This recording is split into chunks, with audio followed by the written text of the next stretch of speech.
അപ്പൊ അതെ നമ്മുടെ മഞ്ഞൾ പൊടിച്ച് അരിച്ച് ചില്ലുപരണിയിലാക്കി വെച്ചിട്ടുണ്ട്. ആവശ്യമുള്ളവർക്ക് നമ്മുടെ വാട്സാപ്പ് നമ്പറിൽ മെസ്സേജ് അയക്കുകയോ വിളിക്കുകയോ ചെയ്ത് കഴിഞ്ഞാൽ ആവശ്യാനുസരണം പാക്ക് ചെയ്ത് നിങ്ങൾക്ക് തരുന്നതായിരിക്കും. കെമിക്കലോ കാര്യങ്ങളോ ഒന്നുമില്ല നമ്മുടെ മഞ്ഞൾപ്പൊടിയിൽ. വളരെ നാച്ചുറലായിട്ട് നമ്മുടെ നാട്ടിൽ തന്നെയുള്ള മഞ്ഞൾ മേടിച്ച് പൊടിച്ച് അരിച്ചെടുത്തതാണ് കേട്ടോ ഈ മഞ്ഞൾ. അപ്പോൾ നമ്മുടെ കുട്ടികൾക്ക് കഫക്കെട്ടിനൊക്കെ നല്ലതാണ്. കഫക്കെട്ടിന് ചെറുതേരിൽ താളിച്ച് നമ്മുടെ ഈ മഞ്ഞൾപ്പൊടി കൊടുത്തു കഴിഞ്ഞാൽ കഫക്കെട്ട് മാറും. പിന്നെ പാലിൽ കലക്കി രാത്രി പാല് കുടിക്കുന്നവർക്ക് പാലിന് ഒരു തരി മഞ്ഞൾപ്പൊടി ചേർത്ത് കുടിച്ചു കഴിഞ്ഞാലും ആരോഗ്യത്തിന് നല്ലതാണ് കേട്ടോ. പിന്നെ എന്താ, അപ്പൊ നമ്മുടെ മഞ്ഞൾപ്പൊടി നല്ല ഫ്രഷ് മഞ്ഞൾപ്പൊടിയാണ്.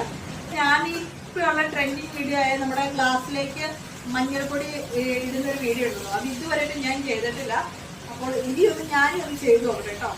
അപ്പൊ നമ്മുടെ ഗ്ലാസ്സിൽ വെള്ളം റെഡിയായി, മൊബൈൽ ടോർച്ച് ഓൺ ആക്കി വെച്ചിട്ടുണ്ട്. ഇനി നമുക്ക് മഞ്ഞൾപ്പൊടി എടുക്കാം കേട്ടോ.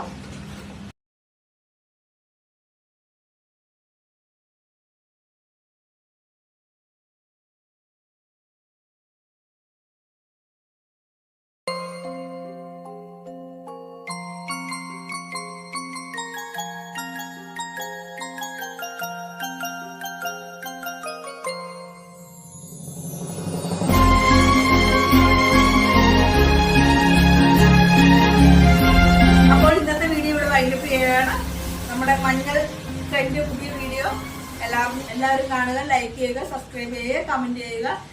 Bye bye.